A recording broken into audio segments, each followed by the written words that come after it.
Pulp MX Network production.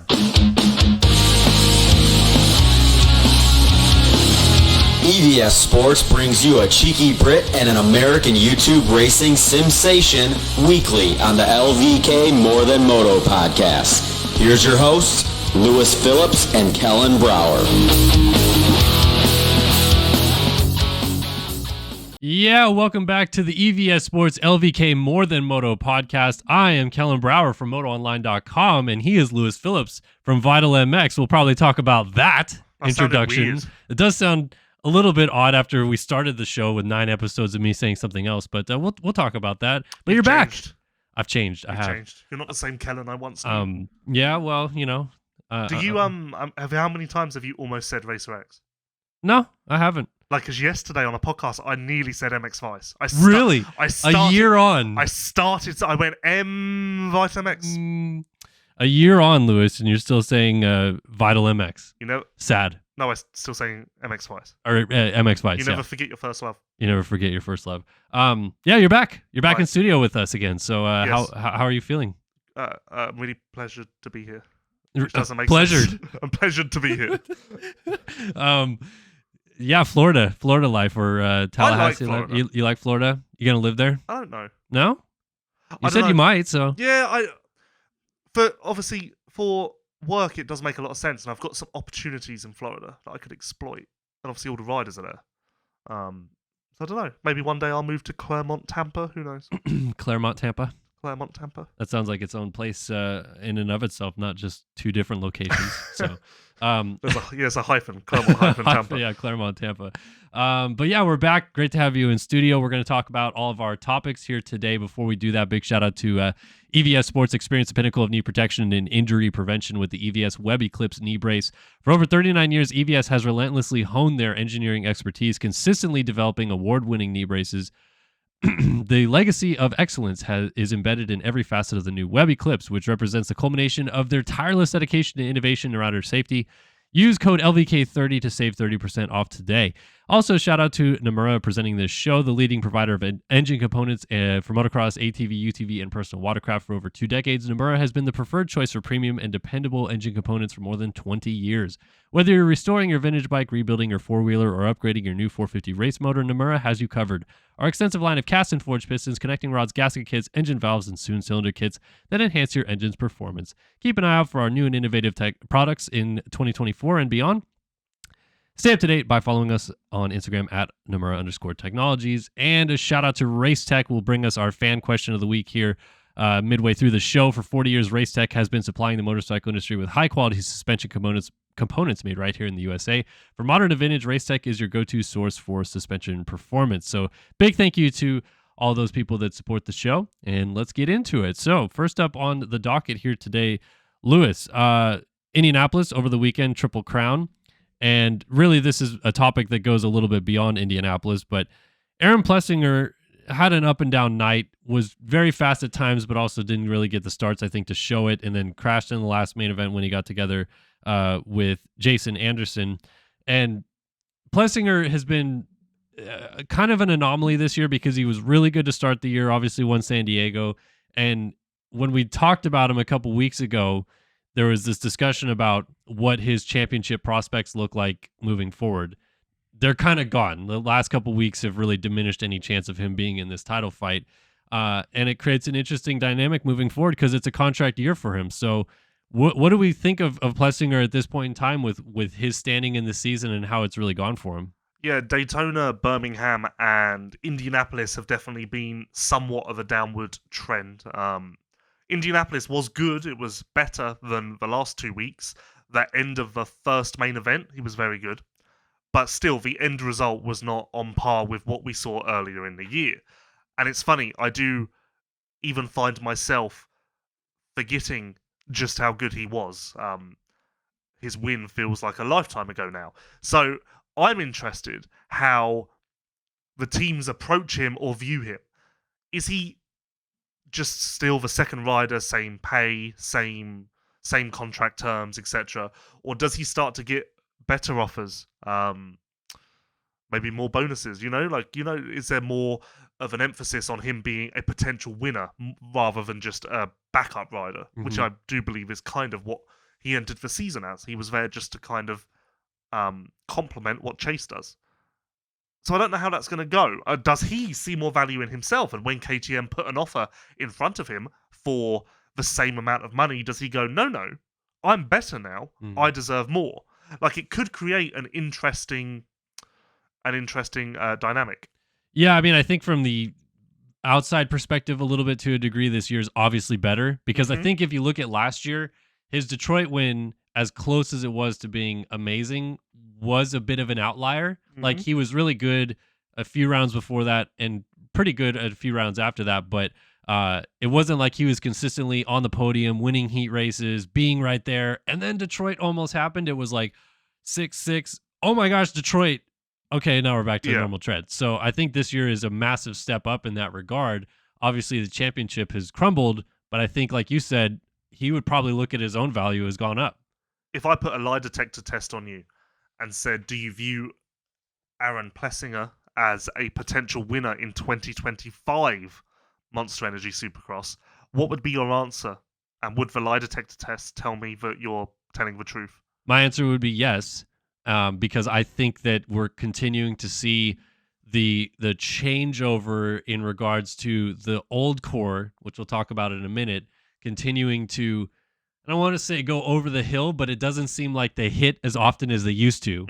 And so that means that he has kind of risen into some slots that they used to be in, which means that, like, instead of Plessinger being a 7th place guy, he's a consistent 5th or 4th place guy. And when the wins are there, he is the next step. He's like the next person in line. So is that not you saying that it's easier for him to get on the podium versus he's better? Well, next year. I think this year he has taken the steps up that everyone was hoping he would have this year because he's mixed in with those guys right from the get-go. Right when Anderson and Barsha was a little bit better earlier on, but all those types of guys were really strong early on, he was right there as well. Yes. And agreed. I think that as those guys into next year, I think continue to diminish a little bit in value, Plessinger is still going to be this guy.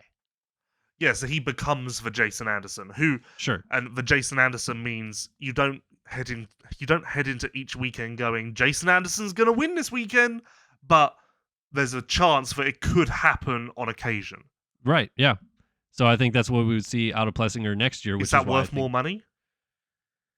To some teams, potentially. I think KTM is still going to look at him as the number 2 to Chase Sexton if they want to hire him, so they're going to pay him number 2 money. Well, yeah, the dilemma for him is if you put him against Chase, you say Chase is better. If you put him against Jet, you say Jet is better. If you put him, maybe Kawasaki is the only team where he could go there and be the number 1 guy. Because Yamaha, Webb, and Tomac are better. Not with Prado coming in. Would you not look at Plessinger as your number 1 guy in year 1 of Prado? I mean, Anderson is under contract for next year, so it's kind of a moot point. Right. But would you not look at Plessinger as your number 1 guy while Prado is getting his feet wet? Maybe, but I feel like whoever is hiring Prado, and we believe it's Cowie, is doing so with the idea that maybe he finishes 5th in Supercross, but there's one guy that they think that can beat Jet outdoors, and that's probably it. Yeah, come outdoors, that's a different conversation. I think that's why the value's so different. I'm talking about 2025 Supercross. I understand that, but I think that they hire Prado thinking if there's one title that we can get, that's the most vulnerable one, in their opinion. Yes. So, go for that. Prado would have been great in Indianapolis in those conditions. Triple Crown, starts, ruts. Tight, not very high speed. Yep. All that. It would have been really good. So anyway, back to Plessinger. His contract situation, obviously it ends this year, so he is a free agent. But from what I understand, believe there is some potential option incentives in his contract at KTM where if he does perform a certain level, he could click in another year. I don't know if he's going to hit that or will hit that, but I think that there's a potential for that. And I also think that Prado maybe not coming to KTM, like some people thought could happen, leaves the door open anyway that they would pay Plessinger what he asked for because they need 2 good guys. Yeah. Yeah, but then if you're KTM, you kind of go, you're not going to go anywhere else because where can he go? Triumph. Exactly. Um, Ducati. No, I think I would bet all my money that Plessinger stays at KTM. Mhm. I would bet the Yamaha, Honda, KTM stay the same. Or to get into a potential future topic, does he become fun? I would be more inclined to put him on Husky. Interesting. Because Gas is KTM's fun brand. Yes. Well, I believe that KTM are making a very conscious effort to make sure that, oh, look, AP makes KTM fun. We are fun. Yeah, I guess. But I would be more inclined to put him on Husqvarna because Craig is presumably out. Malcolm's doing, to put it bluntly, fuck all. Oh, So brutal. I said to put it bluntly. Yeah, I get it. Okay. I prefaced it. Yeah. So yeah, I probably believe in Barsha more than I do Malcolm at this point. So I put Plessinger there and like hope he can do something.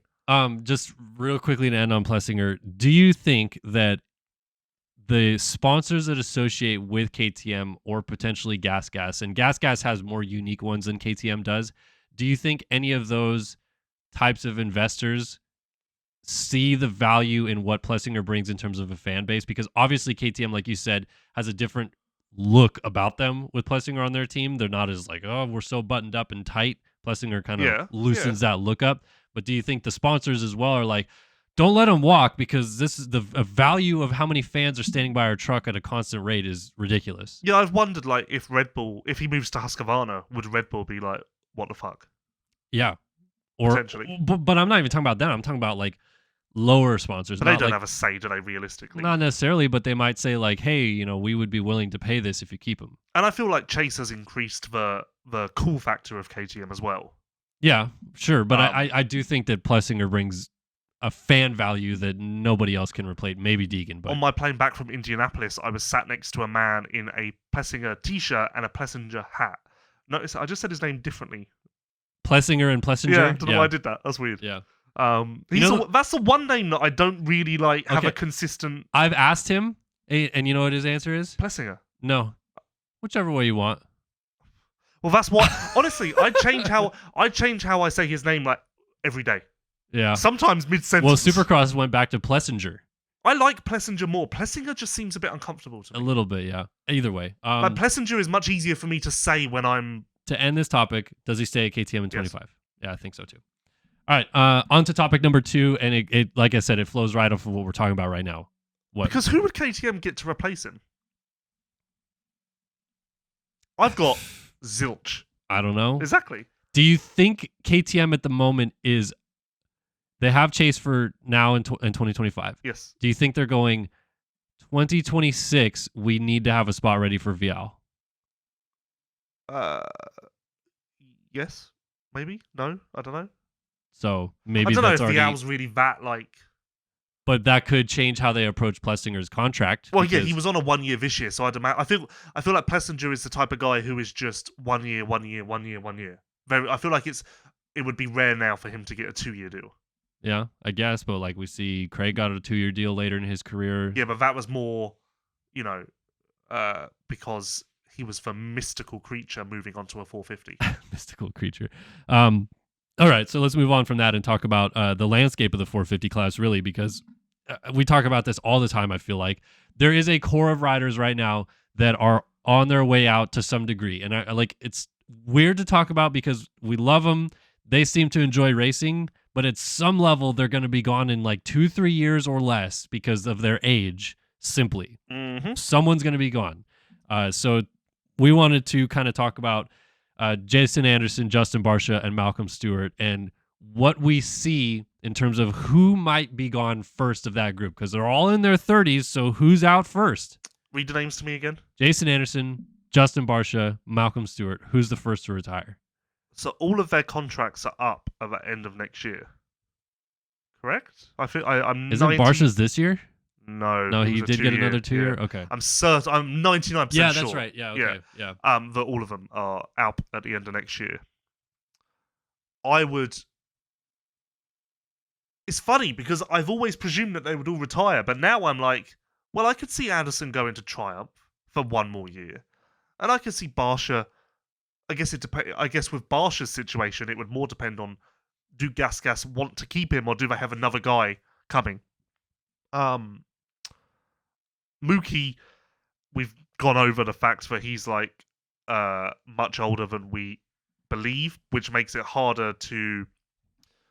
We all think of him as being so young that it's harder for us to imagine him retiring, I feel.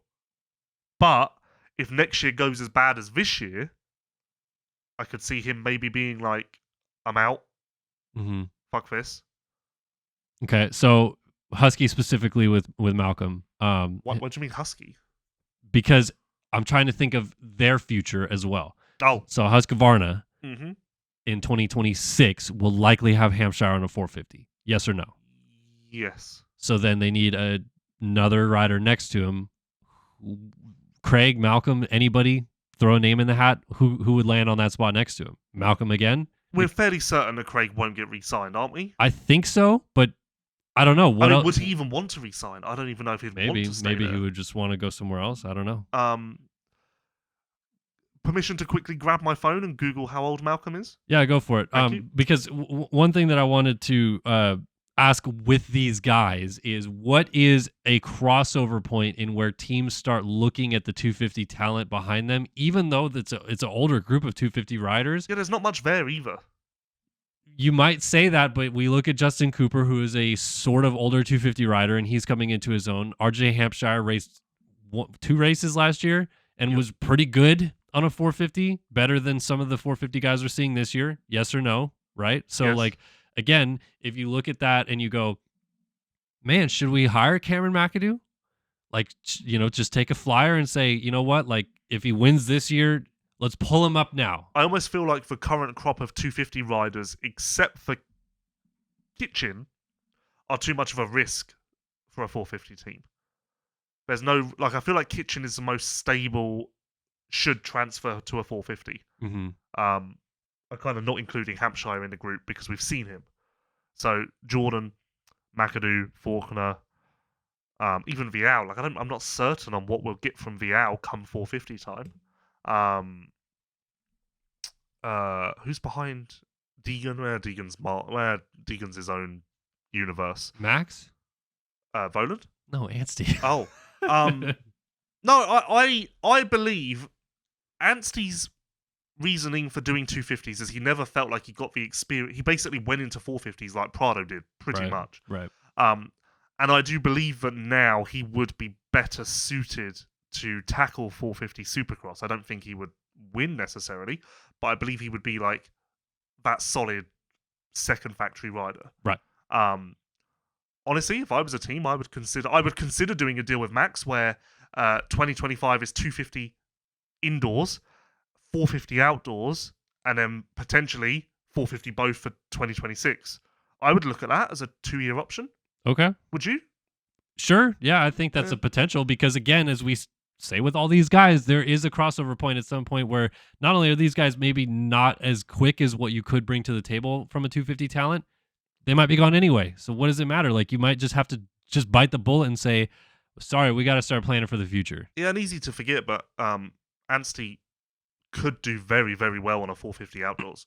Yeah. I would be less inclined to pick him for 250 outdoors because I believe that would massively depend on what bike he's on. So I would, if I was a team manager and I was looking at that, I would definitely position him to be on a 450 come outdoors. Right. Yeah. Because like he can beat Webb outdoors on a 450. Yeah. He can beat. I would almost go as far as to say he could beat everyone bar Jet and Chase. Right. And I think, this is not a knock on Anderson or Barsha or Stewart or anything like that, other than it simply is just the past shows us no one goes this deep into their 30s consistently on a factory bike. So how old do you think Malcolm is? 31, I think. Oh, well done. Yeah, well done. Yeah. So. Yeah. So back to the original question, I could see Anderson. I could see them all being done at the end of next year. If I had to lean on one specifically,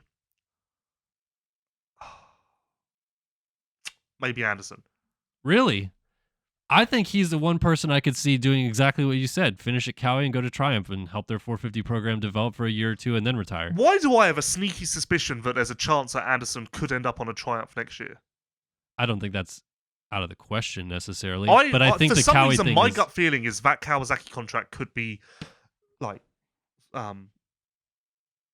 Yeah.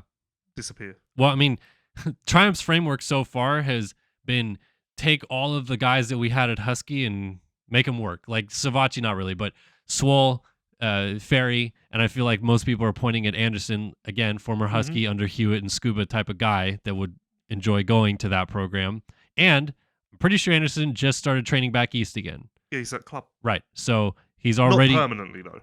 But he's already thinking about doing that option again because he was doing California, New Mexico the last few years. So he's already like, I could do East again.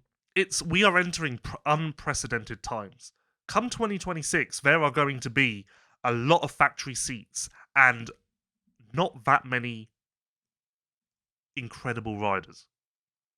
Well, I mean, not necessarily I wouldn't say that, but I would say... No, the wrong wording, but you get what I mean. Yeah, well, I mean, again, like I said, the current core of guys... And we, obviously Tomac will be missing at some point soon too. Like, well, nobody knows. He can't say anything about that. But this current core of guys has been, a decade of this, consistently. We've seen these guys on factory machinery for a decade. Yeah, it's insane when you think like Roxon's first Supercross. I was in high school. Yeah, Anderson's first, all of them. But I'm talking about 450 class. Like they all basically debuted. Barsha was 13. Tomac was 14, Anderson was 15, Roxon was 14. All that entire group, a decade on factory 450s. Like that's unless you're winning titles consistently, that's not even really something that happens all that much. Yeah, it's weird. And it is honestly going to be bizarre when they leave because we have become so used to that being the norm. Yeah, that's what I'm saying. Like it's weird to talk about because it feels like it's just regular at this point, but it's going to happen. Like they're going to be gone soon. I'm interested to see how it gets handled because there's going to be a bulk of riders that retire in the same year. So I'm interested to see if like their farewell is lesser because we're trying to say farewell to like 17 riders at once. Which of the three riders that we named, Malcolm, Anderson, and Barsha, which one would most likely announce their retirement before the season? None. They're all just going to go through the end of the season and then... Honestly, the way this sport is going, their retirement may just never be announced. They may just not show up. Disappear. Yeah, they just won't show up for the following year. Could happen for sure. All right, so let's get into our first non-moto topic of the day here, squeaking it right in the middle of the show. And this one we haven't even discussed. It's rare that we don't prep a topic. What is this? The rental car thing. Oh, yes. It's rare that we don't prep a topic. Normally you and I before the show will just kind of go over a couple things about each topic real quick and talk about what points that we want to make or not make on it and then jump in the show. This one we haven't talked about at all. You just said I had a thing with a rental car over the weekend, let's bring it up on the show. So actually I said I did have something happen with my rental car and you went yep, and I was like oh okay, I guess it's show-worthy. Honestly, because this is a good discussion for no one really understands again how much the athletes go through on a weekend, and I think this is another situation that athletes probably deal with that we don't really ever talk about. Well, quickly, honestly, I had this conversation with Roxon off record, because I can relate to Roxon on an MXGP level. Yeah. And I said to him, I was like, it's tough. I was like, this is like insane compared to MXGP. And he was like, yeah. Anyway, great conversation. Really touched me. So the title of this segment is Am I a Dick? Okay. And I'd like this to be a regular segment, but I would like the fans to send in their stories, but with the title, Am I a Dick? And then we decide. Okay, we've already clipped that for the soundboard, by the way. Am I a dick? So I booked a rental car to pick up 6 p.m. at Indianapolis Airport. I shit you not, I got there at 5:59. It was beautiful. Poetry in motion. Got there, gave them my ID, my credit card, my driving license, all of that stuff. And they said, yep, we see it here. Yeah. You'll have to come back in 4 hours to pick up your car. 4 hours? And I went, why? Is it not ready? And they went, no, it's ready. It's there. It's waiting for you. And I was like, right. And they went, but we're not allowed to release it until exactly X amount of time after you booked it. Oh, so you booked it late? Well, I changed it because I changed my flight. But they were like, we can't release it until 48 hours have passed since you made the booking. And I Who went, did you book through? rentalcars.com. Yeah, but like, what was this Hertz or Sixt. Sixt? Sixt. Okay, I've never done them. So. I like Sixt. Okay. Or did. Yeah, apparently not. And I was like, what? I was like, but it's prepaid. And they were like, yeah, we can see that. And you're saying the car is ready. And they were like, yeah. And I was like, so what's going to happen in the next 4 hours? And they went, nothing. It's just rules. I went, so the magical fairies are going to come along and make the situation okay. And then I can take a car. And they're like, yeah, there's nothing we can do. So I just went, this is ridiculous. And walked off. Defeated. A broken man, if you will. Sat in the chair in the rental car centre. Head down. Contemplating life. And then I thought, no. This isn't going to be my story. So I stood back up. Like a phoenix rising from the ashes. And I returned to the Sixt counter. And I stood in front of them and they went, we told you there's nothing we can do. And I went, I believe we can do something. And they went, well, we can't. So I phoned Sixt in front of them. And I said to Sixt, hello. I went, if I've prepaid for a rental and the car is ready, would there be a reason why I'm not allowed to take it? And the guy went, well, what time did you book to pick it up? And I went, funnily enough, 6 p.m. and we're pretty much right there. And the guy went, no, you should just be able to take that car. Why? Is someone not letting you? And I went, well, the people at your Indianapolis counter are waiting for some magical fairies to come and just grant us permission to move forward with this booking. It makes no sense. And then suddenly, I hear murmurs from behind the counter. They suddenly start to get busy. And then I hear, well, I guess we can just give it to him. And I went, oh, on the phone, I went, oh, don't worry. I think we're making progress here. I'll put you on hold, though, because they seem to be a little incompetent. So I may need you again. So I put the guy on hold, and they went, can you give us your card? And I went, so can I take the car? And they didn't speak another word to me. Which I felt was quite weird, because I was very polite and professional through this entire... Yeah, you sound like it. No, beside the magical fairy... But that was the... Beside the magical fairy, I was very polite and professional this whole time. Really measured. Just straight business, down to the facts. They didn't say another word to me the entire time that I was going through my booking. Which caused me to wonder... Am I the dick? Because I've just proven them wrong. I mean, the last words I said as I left the counter was, I want this to be a lesson to everyone that the impossible is possible and you should never give up on your dreams. Maybe they didn't like that. I would have laughed if I was behind the counter and I would have been like, what a hilarious man. So am I the dick? I mean, you had some dickish attitudes throughout that, I guess. I wasn't there, so I didn't see the interaction. Maybe they were dicks to you first and then you returned... your tone that you used on the phone, if you were saying it exactly the same way you just said it to me and I'm behind the counter, I am like, why is this guy being such a Karen? No, it wasn't being a Karen. I was just talking to the man. We were having a conversation. He was like, yeah, I can't understand. If you were a older lady with a short haircut, someone would call you a Karen immediately if that's the tone you were having. The situation is really messed up, and I agree with everything. And the fact that they actually just managed to give me the car. Yeah, that's so stupid. So there was no... But this is where the magical fairies came in, because there was no issue. So we were literally just waiting for what? A magical fairy to come and go, bippity boppity boo, here's your car. Yeah. No, I mean, I deal not necessarily with rental cars, but I deal with stupid situations like that all the time, and I used to just let it be like, oh, okay, whatever, I'll let them walk over me, and now I've gotten to the point where I'm like, nope, we're not doing this. I'm gonna fix it. We're gonna make this right. I went and sat down, prepared to sit there for 4 hours, because I wasn't gonna Uber. By the time you've got an Uber to the hotel and then come back, it's a waste of time. And I sat there like you, Kellen, and I thought to myself, no, this is not how my story is going to go. Did you leave a review?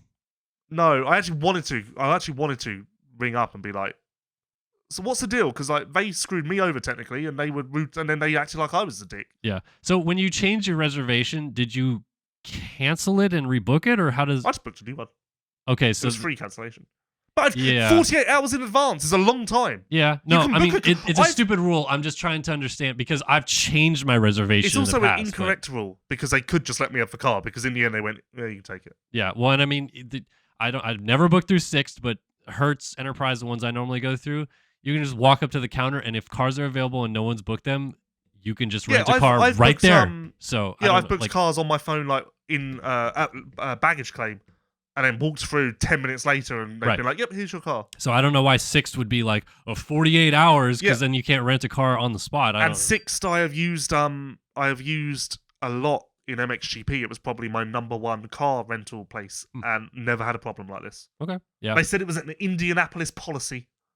interesting. So I went to every other rental car counter and said, "Is this your policy?" And they went, "Nope, nope, nope." I've had in the past at Indy, and it's just a timing issue, but the Indianapolis Rental Car Center is only open until not very late, and then starts at 6 a.m. the next morning. So I've gotten into Indy before. It's already been closed, so I've had to Uber to my hotel, then Uber Yeah, back. that's the And worst. it's just like, why not be open more? Like, people are flying in late. I was really confused because Indy was like super quiet. The airport was super quiet. There was not a single line at any rental car counter. Is this normal for Indy? Like, is Yeah, Indy... pretty normal. I was really like, It's not a very big hub for anything. It's not like a Delta hub or anything. but are people like that, not so- going to Indy? Not really. Like, it's a smaller city, kind of in the middle of nowhere. So Yeah, I was. I just remember as I was on the escalator down to the rental car center, I was like, "Why is it so quiet?" Yeah. Like, weirded me out. It was have like, you been to Ironman? No. Yeah, same thing. You fly through that airport and no one's there. No, this and was you my just get first a time to rental car. Indianapolis Airport, all of the... Cool place though, right? Indy. Yeah, I liked it. Yeah, I like that one too. It's a good round. All right, so yeah, that's. Am I a dick? No, Thank you. no, I don't think so. Because Because otherwise- I would agreed with you about that being a ridiculous situation I that was I a would have man. argued. So With a plan, and I needed my car, and I got my car. yeah. So I'm not a dick. I'm a winner. Moral of the story: we're tired of people walking over us. Moral of the story is the impossible is possible. Never give up on your dreams. Impossible as I is told them. possible. Should I make I made Steve a motivational poster Yeah, I about saw if you that. complain about enough Yeah. stuff, should we make one Yeah, for sure. yeah. And maybe I'll go with back your to- face just like I'll go back to 6th Indianapolis yeah. and remind them of this fateful day. All right, so halfway through our show here, big shout out again to EVS Sports. Experience the pinnacle of knee protection and injury prevention with the EVS Web Eclipse knee brace. For over 39 years, EVS has relentlessly honed their engineering expertise, consistently delivering award-winning knee braces. This legacy of excellence is embedded in every facet of the new Web Eclipse, which represents the culmination of their tireless dedication to innovation and rider safety. Use code LVK30 to save 30% off today. All right, time for our Race Tech fan topic of the week. It is time to go back West Coast racing this weekend. Lewis, we finally get to see Levi Kitchen, Jordan Smith, RJ Hampshire, and Joe Shimoda, who our fan topic at BrettCL775 wants us to discuss. And he says this weekend with, first of all, shout out to Race Tech. For 40 years, Race Tech has been supplying the motorcycle industry with high-quality suspension components made right here in the USA. For modern and vintage, Race Tech is your go-to source for suspension performance. And Brett says, with the West returning, how do we feel about Shimoda? If he doesn't come out and win after this break, do we write him off as a title guy in the future? I am not the Shimoda realist, but I have long agreed with all that the Shimoda realist has said. The playbook with Joe is well established. Start a season slow, come on at the end and win races. It's happened indoors, outdoors, indoors, outdoors, indoors, outdoors, time after time again. So actually, if he comes out and performs at the end of this season, it will not sway my take at all, because I will be like, he's just following the Shimoda playbook. For me to look at Shimoda differently, he needs to come out and win at the beginning of the year. That ship has sailed for this season. So yeah, if anything, him winning Seattle will just cause me to roll my eyes and go, of course. So, but do you think him not winning in the next few rounds means that he's never going to win a title ever again? That's tough. Or do you, say. or to change it, do you already think that? I would lean more towards that. Hmm. I would say that Shimoda's chances of winning a title are massively dependent on who he's racing against, meaning that he would never be my first pick. He could be my first pick of a bad bunch, but As long as there's an RJ, there's a Levi, there's a McAdoo, I would always pick those riders ahead. Vial, I probably would have picked Vial ahead this year. For Supercross, even. I think we all expected Vial to get better this year, didn't we? But did we think Shimoda to be this bad? This is the Shimoda playbook, no? That's not the Shimoda playbook. If I had in my opinion. laptop in front of me, I'd be able to really like hammer this home. Okay. But I don't. All right. So I can't. But no, like, it's also forgotten just how long Shimoda's been in the 250 class for. This is his 5th year. Yeah. I mean, are we not seeing the writing on the wall here? 5th year, 1 win. He's had 1 Supercross win. People forget that as well. Yeah, I mean, I guess, but And it was a penultimate round of 21. 21, I think. Yeah. 21. Denver. Oh, I thought it was like Salt Lake City 1. No. We didn't go to Denver COVID, did we? Oh, was there was 2 Salt Lake City rounds that year? Yeah, 2021 there was. And that's the one Marvin won too? Yes. And it was I thought it was Denver. Okay. I don't think we went to Denver in 2021. Anyway, besides the point. 5 years, 1 Supercross win. It is about time that we have some sort of realism when looking at Shimoda. He's far from being a title contender. Vial's now 1 more Supercrosses than him. Mm-hmm. Shimoda has the same number of Supercross wins as Anstey, except Anstey's done that in less starts. I'm trying to think of another comparison like that. Faulkner has more wins this season than Shimoda has, or no, Faulkner has the same number of wins this season as Shimoda has in his career, and Faulkner's currently on the sidelines with multiple injuries. Okay. You get what I'm saying? I do get what you're saying, but these are just facts. I don't agree with the take that Shimoda not winning right now means he's not going to win a title or that he won't ever win a title. My opinion of it is I think a lot of people are being hypercritical of him because of these 5 rounds so far, when in the past, when riders switch to new teams, sometimes it doesn't click right away, and that's not ever like vilified the same way that Shimoda is being vilified about it. So I think there's a world where we get to round 8 or 9 in nationals this year, and he has a red plate. I really do think that that's a possibility because he's going to keep getting better on this bike. It's obvious that that's the one thing that's kind of hindered him so far, is that the starts have been atrocious because he's not used to it yet. Who is going to win outdoors this year? 250s. Like, who is the favourite? Hayden? Vial? Probably Hayden, because he's the only guy that actually has proven to win. Yeah. I think. But, like, yeah, I think Vial definitely. Hayden and Vial. Yeah, but I think Shimoda factors in. And I think Kitchen probably does too. Yeah, see, I put Kitchen above Shimoda. Okay. I just believe that, as I said, the playbook is well established with Shimoda. It's just crazy how fast it changed for me because, he outdoors didn't go exactly the way he wanted to last year, but he was still good. And then he was, a few turns away from potentially maybe winning SMX.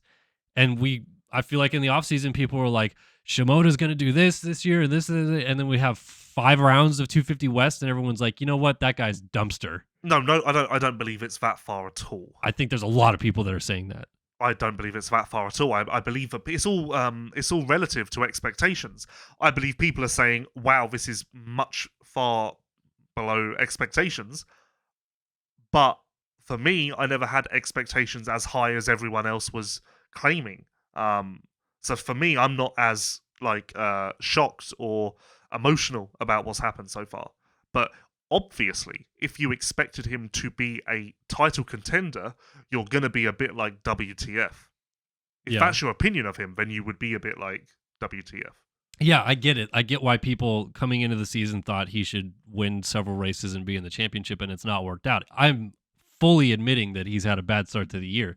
Does it make me think that Shimoda sucks and is not going to win again or never win a title? No, absolutely not. I think he will figure it out. He's going to figure out this machine. Okay, he'll win again, of course. I think if he doesn't win this outdoor title, I definitely think he still rolls into Supercross and Motocross next year in what should probably be his last year on a 250 as a title favorite. Yes, and he should be, because realistically, although if he's racing RJ, I pick RJ, and if he's racing Deegan, I pick Deegan, and if he's, again, like, McAdoo will still be around, VL will still be around, so the 250 class isn't going to change that much. No, but I do think that the 250 class is gnarly close. Like, I don't think there's any clear favorite, and just because Shimoda hasn't been in that group doesn't mean that he won't, again, just be another face in that group. I feel like we're saying the same here. Kind of. We're on the same page. We're on the same page, but you think that if you put the 5 250 guys that we think could win outdoors together, you put Shimoda at the back of it, and I put it maybe 1 or 2 for him. Yeah, you're crazy. Okay, that's not on the same people page. can think I'm crazy. Yeah, we're not on the same page. I remember right at the end of this topic here. I remember 3 years ago, and Shimoda was still not still on Geico. It was when he just went to PC, I think. And I had tweeted out that I think Shimoda will win a Supercross title. And everybody thought I was a lunatic. And coming into this year, the fact that he was even in discussion as potentially a title favorite, I already felt vindicated, and I'm going to ride that train all the way in. So this is all emotional for you? Not emotional, but it's all emotional, and I think all Shimoda's about... way more talented than people are giving him credit for based on 5 rounds on a Honda that he hasn't ridden. He's never ridden that chassis. It's brand new to him because he wasn't riding the same one last time he rode a Honda. What we've learned here is that you do not care about Shimoda at all. It's all about Kellen. Okay. And that's a lovely segue into our next topic, which is all about Kellen. All about me. Yeah, so let's get into it, I guess, right? This is kind of non-moto, but it relates to moto because it has to do with my career, I guess. I don't know. Yeah, I made the switch last week officially over to motoonline.com. My official title is brand leader of basically their U.S. operation over there. And start a timer on this, but yeah, like it was a lot more into it than I think people think of, just like, oh, like he's just stupid and left and chose a different opportunity. There's some stuff I'd rather not talk about, but really the gist of it was a better opportunity for what I thought I could do with my career moving forward. And I'm still trying to make a proper name for myself in this industry, but I feel I already have a pretty big name based on the business that I've created and the following that I have. You're talking about Start Your Systems. Correct. And I don't necessarily think that me not working for RacerX means that less people read me. There's already a lot of people that read my stuff and follow my stuff. And yes, for right now, it's going to look weird because I'm not writing for the biggest company, basically, in terms of moto media, but I still think that there's a lot of value in what I bring to the table and what I can do. And I'm still going to continue to share kind of those same things. So, it was definitely a tough decision to leave, but I felt like it was something that I had to do. I feel like you were writing less at RacerX anyway. I was. Or at all? Were you writing at all? Well, apart from Saturday Night Live? The only writing that I was doing, like in terms of actually typing stuff myself, was Race Day Feed and Saturday Night Live. But that's because they were transitioning me into a video role in terms of running the video department. Which you were happy with. And I was happy with it, yes. But I felt like I wasn't a journalist anymore, and I wasn't doing stuff that I really was super excited or passionate about. And it was really, yeah, like it was a weird situation to be in. I'll just put it that way. So, yeah. So being a manager is not for Kellen. You'd rather be getting your hands dirty on the ground floor. No, it wasn't about being a manager at all. But one thing I will say about this whole situation is I value my time a lot. Like, I'm not young in this sport anymore. How long were you at RacerX? 4 years, a little over 4. I'm not young in this sport anymore. Like, as much as people think like, oh, I'm brand new face to the industry, and look at me, I'm shiny and young. Like, I started writing 12 years ago in this sport and had my own company and place that I wrote, and then worked for Verb for a super long time and SYS, which has been successful. And I have a lot of great relationships with industry people because of that. And then I come to RacerX and I did my job there, and I'm just continuing to take these steps towards being what I think I can be, which is a leading journalist of this sport. Do you see Moto Online as a forever home? I would like it to be, yes, because I would like to help them build into some... And like, you think Moto Online, you think Kellen, that sort of... Correct. Yeah. If someone said RacerX to you, I'm not the first person that comes up. You know that. It's Mitch. It's Mitch. But like, yeah, I felt like I was doing a lot of really good work and kind of living in the shadows a little bit in regards to that sometimes. And it maybe wasn't as valued or appreciated as I felt like it should be valued, if that makes sense. Yeah, I believe that's a hard dynamic at any company, though. And I mean public facing. Like, there's a lot of people that just didn't know what I was doing. You mean fans or you mean industry? In all of it. But is that not down to you and your socials to like really drive the Kellen machine? No, because I was so hung up on other projects. Yeah, that's true. I could see that. I'm trying to make more and more time for my own like socials and stuff. Right. For that reason, like actually trying to like set aside 30 minutes a day just to look and stuff. Yeah. So good day. Yeah. How's Aaron Tanti? Aaron Tanti.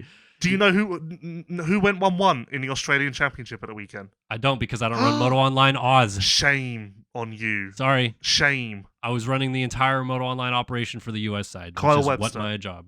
Congratulations, Kyle Webster. Jed I do know Beaton. they went fastest in qualifying though. Jed Beaton went 2-2. Yeah. He's got a B on his bike. But yeah, like again, I to some people it probably sounds so stupid, and it has nothing to do with I loved working with Weege and Davey and nothing bad to say about those people at all, and I hope the best for Racer X, but it sounds like you would have just liked to have seen more internal progression. a little bit, but I think from their viewpoint, if they listen to this, they would be like, you were having internal progression. What are you talking about? Yeah, but it's sometimes what happens and how you feel fulfilled is different to that's kind of based on perception. Yeah. Like there are aspects of some jobs that seem amazing, but if that may not be what you want. What's amazing to one person is not amazing to another. And at the end of the day, this is a career for us all. This isn't a job. Or I said to someone at the weekend, actually, if this ever becomes a job, then any one of us should step away, because that's a bad time. And because it's a career, that means that, yeah, you want progress. Yeah. And and whatever you deem as progress, you want that. Like I've said before, and I'm sure you agree, like, we aren't good enough to be professional riders, so this is us being a professional rider. And if you were a rider, you would be always trying to progress and be better year on year, and like climb ladders, whatever they may be. That's just what we're trying to do in media. Right. Yeah. And personally speaking about me, and again, this probably makes me sound conceited or whatever, but like, I feel like I bring a lot to the table, because I can write, I can edit, I can broadcast, I can podcast, I can shoot video, I can do photo. I've done SEO. That was literally my job before I got in here. I can do web development. I've built websites myself. Like, there is so much value that I bring to a company, and Alex saw all of that and was like, this is a guy we have to have. Yeah, and I'm not saying this is a culture at Racer X, but to build on what you just said, what drives me crazy is when I see situations where, like, yeah, you can do all of that stuff, and people are like, well, just do it. It's like, no, the culture within the company has to like allow for your skill set to blossom. If the culture in the company and the organization and the communication in the company is not set up in a productive way, it doesn't matter what your personal skill set is, that will never blossom or shine, because it's all an ecosystem. Mm-hmm. One part of an ecosystem is not enough. You can't consider every part of a company as a light bulb. If your light bulb is the only one that's fully on, that's not going to help at all, because the rest is either dim or black out. Every single light bulb needs to shine bright in order for the progression to actually happen. Yeah. Deep. So, was that not deep? No, it was deep. Yeah. Lewis, a business major.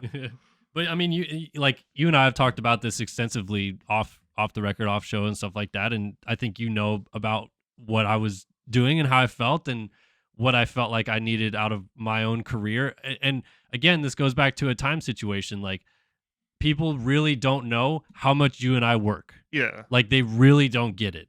Like, we work a lot, and especially in season, there's no days off. Yeah, there's no time to be with my family and stuff like that, and I value that a ton. I'm cool with that if I can see the light at the end of the tunnel. Like, again, if you're working that much and it is a job, then it's like, what are you doing? But if you're working that much and you can see the end goal that you're moving closer to, then right on. Like, that's my mindset with it. So whatever situation you're in, I believe that you have to put yourself in a position where you can see what the end goal is. And if you don't have one, you need to get one. You know what? I'm going to start a business podcast. That's coming new. Business with soon. Lewis. Yes. Are you a procrastinator, Kellen? Not really, no. Well, if you are a procrastinator, I'd like you to not be so hard on yourself. Okay. Thank you, Lewis. But you're not. Yeah. So, which kind of ruins my segue. Yeah. Because I was listening to a podcast with a businessman, and he said that procrastinators are always looked at in a negative light, when actually procrastinators procrastinate because they don't want to do something in a bad way, and they're waiting to understand the way that they can do it in their very best way. And actually, procrastinators come up with their best ideas for other projects while they're procrastinating for one subject. So if you're a procrastinator out there, you should never force yourself to rush and turn off the procrastination. You just need to optimize it, because that is actually a very good quality of yours if you are using it correctly. Business with Lewis. Business with Lewis. I'm just on your podcast at this point. B and L. L and You can't even think of all the letters that. What is it? B and L. Business and Lewis. Business and Lewis. Business and Lewis, not business with Lewis. I'll do a business podcast. Okay. What else do you want to know? I don't know. I think do you want me to therapize you a little bit? What do you want out of this, Kellen? Out of what? This podcast? No, this career of yours. What do you want out of this? Career? What I want? What defines Kellen's career? What is it you want to achieve? What is the light at the end of the tunnel for Kellen? The light at the end of the tunnel? No, for me, a career should be something where I feel like I'm having fun and constantly learning, growing, etc., and building something that is sustainable, so that when it's passed on to someone behind me, it doesn't just disappear because I was not there to help it. Same way that when I run Start Your Systems, the way that I choose to do it is I want to build it to a level where people can get involved and take it over eventually, right? Behind me. Because I don't expect to be 50 and still be playing video games. So, at a competitive level as I have right now. So, yeah. As your therapist, I'd like to say that I see a lot of positivity in what you've just said, because that proves that you were a team player, because not once did you say I or my there. You were thinking of others and how you were thinking about how the business is bigger than you, and you need to be ready for that. So as your therapist, I like what I heard there. This has turned into a really weird podcast very quickly. I don't really know what we're doing. Yeah, you just have I'm enjoying being your therapist. Got any other issues? No, actually, what I want to do is just blow this thing wide open again and talk about these British sayings that you want to test me on. And so before the show, you were writing stuff down, and this is a total non-moto. We're just completely off the rails at this point. But if you want me to be therapist, I can. We're good. That may Lewis. be a more fun subject. We're good. Let's move on to these things. Can we make that a weekly segment? No. Can we move on to the sayings? So I don't even know how you want to do that. As You talk about this. I see you're avoiding confronting your issues in therapy. You're desperate to move on, and you're getting a bit aggressive. And so what is it you're running from, Kellen? What is it for? What's eating Kellen? I'm running from the fact that we've been over the timer for like 5 minutes now. And we're not even on the next topic. So, can you get into this next topic here? You wrote down a bunch of British sayings you want to test me. I'm guessing this is you want to know if I know what they mean. Yeah, so there's 10 here. Okay. What should we deem success? Like, we'll mark you out of 10. Okay. What should we deem like successful? Yeah, pass. 6, 7. 6 is a D. So 7 is a C. B is a B. No, B is a B. 8 is a B. Yeah. 9 is an A. 10 is an A star. Do you call it A star here? A plus. Okay. Question 1. Okay. Like a spelling bee, you're allowed to ask me to use it in a phrase. Okay. Question 1. Leave it out. Leave it out. Yes. Would you like to hear it in a phrase? Yes, please. Leave it out, Kellen. That was leave it out, Kellen. Okay. I'm assuming that it means something to do with like, ignore it. Don't worry about it. Something like that. We need to adjudicate it here. It means like, shut up. Like if you're getting on my nerves or whatever, like leave it out. Okay. So I don't think that's a pass. Yeah, on your bike. No, not quite. The original means you want someone to stop doing it or Yeah. saying something that you find upsetting. Stop Like- doing it, or okay. Like, for instance, when I was trying to therapize you and you were running from the truths inside I was. you would have said, leave it out. Yeah, leave it out. So Yeah. 0 for 1 so far. Okay. An A star is out of reach. Yep. Minted. Minted. Minted. Okay, use it in a sentence. Kellen, you are minted. Well, it obviously means like good or polished No, of some kind. Or, Polished. I Yes, don't know. yes, because I do tend to walk around the streets I'm and go, assuming- that man looks polished. I don't know. It means mint condition would be No. the way I would. Okay, It means you're rich. rich. So, like, if you just gave me, like, $1,000 cash, I'd sit here and go, I'm fucking minted. Okay, yeah. I do use that. These quite are a lot. way different than I expected them to be Well, too. you're not doing very well. Yeah, sorry. So after this, maybe we go back to the therapy and understand why you didn't All right, do I'm gonna very hit well. you with American phrases next week. Old chestnut. Old chestnut. Old chestnut. Old chestnut. Yep. Okay, use it in a sentence. That old chestnut. That old was- chestnut. That old chestnut. Yeah, I mean, it maybe is like a term of endearment for an older person No. or something No. along those lines. No. Okay. Like, I'm trying to think of a good example. I say to you, Kellen, let's go and get a Chipotle. And you give me an excuse you've given me before. I go, that old chestnut. That doesn't make any sense. What are you talking about? So you say that old chestnut. If you tell the same joke or story too many times, your bored friends may say, oh no, not that old chestnut again, in a sarcastic Okay, voice. so it's referencing like Basically, you're beating a dead horse, yes, basically. Yeah, kind of. That old chestnut. Okay. That old This is chestnut. fun. Honestly, Beating a you're doing dead terrible. horse and that old chestnut. Number 4. Stop faffing around. Stop faffing around. That's easy. Yeah, basically stop messing around, stop being an idiot, all Yeah, that. finish off whatever you were doing. The offie. The offie? You're 1 out of 4 so far? Yeah, 1 out of 4. Okay, the offie. Is it like OFFY? OFFIE. The offie. It's a place. Okay, use it in a sentence. I'm going down the offie. I'm going down the offie. Like, I'm inclined to use like a. I feel like it's like a ramp at like a stadium or something like that. Like going down the off ramp or going down on a freeway, the off ramp. Your brain works in mysterious ways. And we're Okay. going to dive into this on Therapy with Kellen next Okay. week. It's an off license, which is like a convenience store. But An off license? it's like a Convenience store. But it's like mainly alcohol. Okay. So Interesting. the offie. is I've like never slang even for heard that. of off license. Okay. Number 6. You what? You what? You what? Yeah, I mean, I feel like that's a pretty common phrase that you guys say when they're just being stupid or you're like reacting to them doing something stupid. I guess You what, it's, mate? It's more like you didn't understand. You what? I guess, yeah. Like It you could go, be, you want to start a fight with me? You go, Lewis, oh, you what? you're a prick. I go, Yeah. you what? And then we fucking brawl. So I don't know Okay, if I give you yeah. that pass or not. Because it is. I mean, I've definitely heard it 100 times. British people say that a lot. So I'm going to give you that one. okay. I'm a nice guy. Interesting that you accepted my free gift. Would tackle that in therapy as well. Chinwag. Chinwag? Yep. That's like a. Okay, use it in a sense first, actually. After this podcast, Kellen, let's have a chinwag. Yeah, that's like a hangout or a get together, isn't it? Kind of, or like going out and doing stuff. No, it's more like a chat. Chinwag. Okay, yeah. Because Yeah, your doesn't, chin's wagging. Oh, there's a YouTuber I follow that covers F1, and he has a post-race chinwag. Oh, so you British. should have thought of that. Yeah, I shouldn't should you? have thought of it. Gobsmacked.